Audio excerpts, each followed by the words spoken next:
Okay, what is up guys? Welcome back to another video. As you can tell from the title of today's video, I do think I have finally perfected my Prismatic Titan. I did say this video was coming after I recorded the 1v3 trials using this class, which will be linked in the description below. But I definitely wanted to make a follow-up video to show the build. I think I've, reached my final form with Prismatic Titan. I wanted to wait until everything was available for this, so I wanted to wait for the exotic class items. I wanted to grind the perfect role. I wanted to actually get some hands-on time and test it out before I just pumped a video out with what I thought sounded good. So there's a couple things I changed up from the initial recording of this video, which did delay it a bit, but I think it will be a better version of the build because of it. So let's start by looking at the subclass. We have gone for the Twilight Arsenal. This is going to be what we use most of the time. However, if we swap to like a Precious Scars build and we need the subclass super to match our weapon type, we will be changing this. Obviously, if we use an art weapon, we go T-Crash, Solo Weapon, Hammer of Soul, etc, etc. But for our neutral game, we are using the Twilight Arsenal. I've had a lot of fun with this super. I'm not sure if it's objectively the best, but it is kind of like a very safe, easy shutdown super. It also has the fun factor. After you use it, it's kind of like using 3 Nova Bombs, and then it leaves these relics on the ground that you can roam around with and pick up even more kills. It's a super satisfying thing to use, so I am rocking the Twilight Arsenal in this build. Taking a look at Transcendence, we actually have no options here, but as you know, Transcendence, when you charge these light and darkness meters, you will be getting Transcendence energy. When you fill this bar up, you can transcend. It will give you all your abilities back, and it will buff your grenade to turn into the Electrified Snare. This grenade is actually absurdly strong. I couldn't really believe how good it was when I first used it. It's one of those bouncing grenades, kind of like a flashbang or an incendiary, but when you hit people, you suspend them with strand and jolt them. I believe it's twice a second for 26 damage. We're hitting them for 52 damage a second of damage over time. Whilst they're suspended, they're pretty much free kills. Moving into our normal abilities, of course, we have the Towering Barricade. This will synergize with our exotic class item, and obviously Towering Barricade is the best in slot go-to class ability for Titans in PvP. The ability to just create cover wherever you're standing, wherever you are, take positioning on the map is unbelievably strong.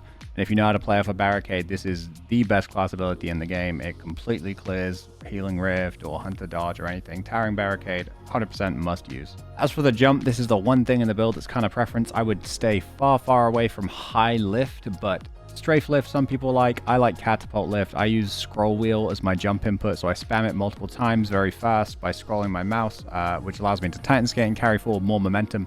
So I personally go for catapult, but no judgment if you are a strafe lift enjoyer. Into the melee, this is one of the things that actually did get changed from the initial version of this build. I was initially using the Solar Hammer Strike, and I swapped this out for the Behemoth Shiver Strike melee. This allows us to have way more options in terms of movement. You have a very big range of motion with this melee.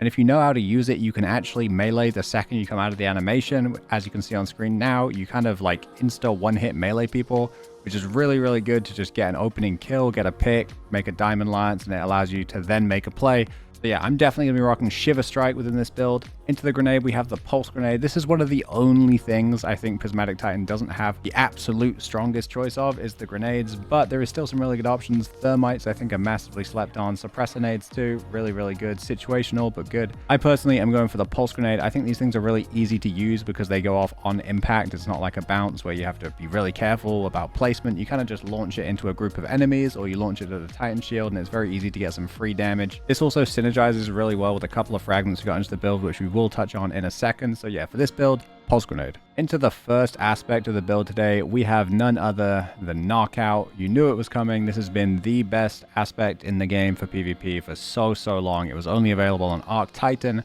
Prismatic did also get Knockouts. This is an absolute no-brainer. Knockout is a very, very important must-have fragment in the build. Those of you who do not know, Knockout actually did receive a slight nerf coming into the final shape, where it used to, every time you got a melee kill, it would give you instant full health regeneration. They actually nerfed it, so in PvP, it gives a flat 30 HP, which is a very small chunk of health if you think about the damage numbers you normally see to secure a kill in PvP. It's normally around 220, so 30 HP out of that pool is quite insignificant. However, there is a fragment that completely gets rid of this issue, and it actually makes Knockout better than it was before, as you get the 30 HP and the full health regeneration, so we'll get into that in a second. Knockout also synergizes really well with Diamond Lance. Diamond Lance, if you shatter or defeat targets with abilities or stasis weapons, you create a stasis lance.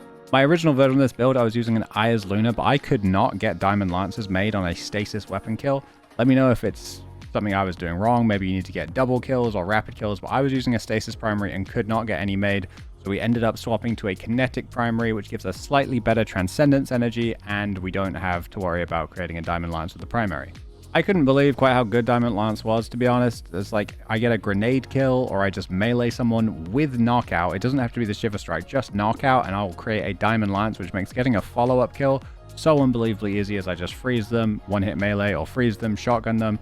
Works really, really well, and I couldn't believe quite how strong this was. Now into the fragments, I explained there's quite a lot of synergy going on here, so I'm going to try and explain them step by step, but our first fragment is going to be the Facet of Dominance. We're obviously looking at the second part of this perk. Your arc grenades will jolt targets. That's why we're using the pulse grenade. It's super easy to land pulse grenades because they're not very strict about placement. You can kind of just launch it at a Titan shield and jolt them off it, or launch it into a group of enemies and get some really easy jolt damage. The next fragment, we are using the Facet of Mending. Grenade final blows cure you. Once again, we are going quite heavy into the grenade build here. As you can see, we also are rocking 8 discipline. We have a couple armor mods that will work with the grenades as well. So Facet of Mending giving us that health back if we do secure a pulse grenade kill. Really, really nice. What the fuck was I using? Okay, so in our third slot, I was originally using the Facet of Dawn, but after I swapped to Shiver Strike and we did use the melee for movement a bit more, I'm not always hitting someone with it, so I didn't think it was worth getting the occasional Radiant, especially when we have Radiant Orbs in the artifact this season. So I ended up swapping Facet of Dawn out for the Facet of Justice. We're not really making crazy use out of this in PvP, but plus 10 intellect, super nice, helps out with, you know, getting a super in a trials game, or just making it so you're not really sacrificing from minus stats from other fragments. Plus 10 intellect, always going to be nice. Fragment number 4 is absolutely essential. This is what I was talking about, synergizing perfectly with knockout. We have the Facet of Blessing. Melee final blows start health regeneration. This does work with knockout, so knockout gives us that initial 30 HP, as well as increased melee range and melee damage. So we get a big chunk of 30 HP, and then it starts our health regeneration on top of that. So if you think about it, knockout has kind of been buffed, where it used to be like having a better already mod. It's now like having recuperation and better already together, as you get an initial chunk and then health regeneration.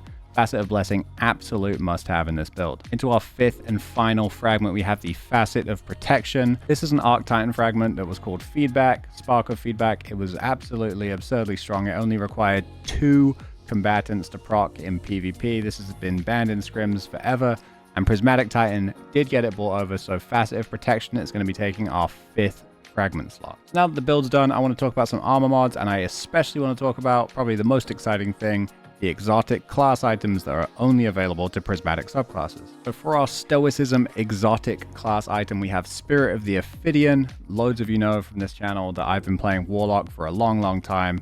Part of that's the movement. A massive part of that is also Ophidians. I need that handling speed. I need that ready speed, the swap speed. So Spirit of the Ophidian, absolute must have. And then in our second slot, I believe this has been an exotic where on its own before the exotic class items. Like the past couple of years, I've thought Crest of Alpha Lupi is massively underappreciated in PvP. Getting that burst of health every time you pop a barricade is super important. So many situations where, you know, someone will get you weak. As you go to pop a barricade, they'll just push it and kill you. That HP increase can really save your life in that situation. This is 100% what I think is the single best Titan mark for PvP. However, Spirit of Ophidian combined with Spirit of Scars, I definitely want to try out for specific weapon reviews like I was explaining. However, for our absolute ultimate Prismatic Titan build, I think Ophidian Alpha Lupi is going to be the way to go. For the mods in this build, we are going to be using a single kinetic targeting and in-flight compensator on our helmet. We have a kinetic reloader on our arms, along with fastball. I need fastball. I can't play PvP without it. I don't know why. It just feels so bad to me to throw grenades without fastball. And we're going to be using impact induction, causing damage with a powered melee attack, reduces our pulse grenade cooldown. Simple unflinching mods on the chest piece, along with a kinetic surge on the boots, recuperation, and better already every time we pick up an orb. As for the class item mods, every time we use our Titan Barricade, we're getting both melee ability and grenade ability energy. Also, every time we use a barricade, we are going to be making an orb after our next kill. So for the weapons in today's video, I wanted to use something pretty basic where I could showcase and I could actually try my hardest with this build. So we're going to be using exactly what we used in the Titan 1v3 video. I did mention that I originally tried this with both a Strand and a Stasis primary. The Stasis one made a lot of sense to me to create a Diamond Lance, however, I couldn't get it to work. And when I was trying with the Strand and the Stasis primary, I found that I was filling my Dark meter up for Transcendence way faster than my Light meter.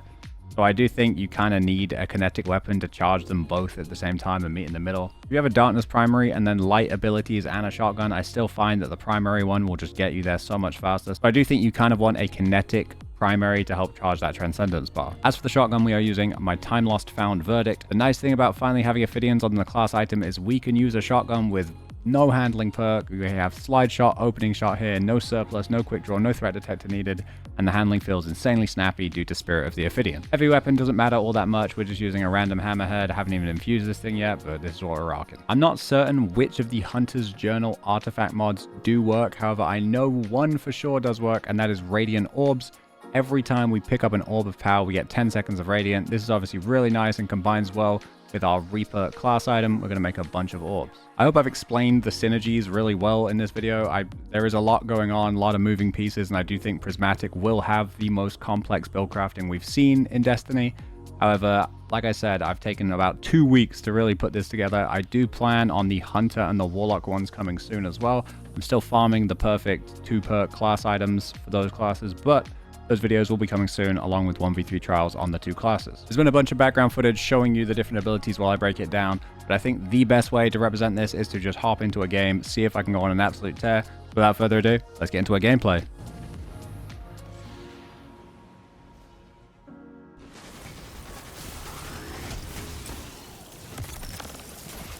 Double down. That's why we have fire teams. They have advantage. Enemy claims zone B. 2 for 1. 3 opponents down.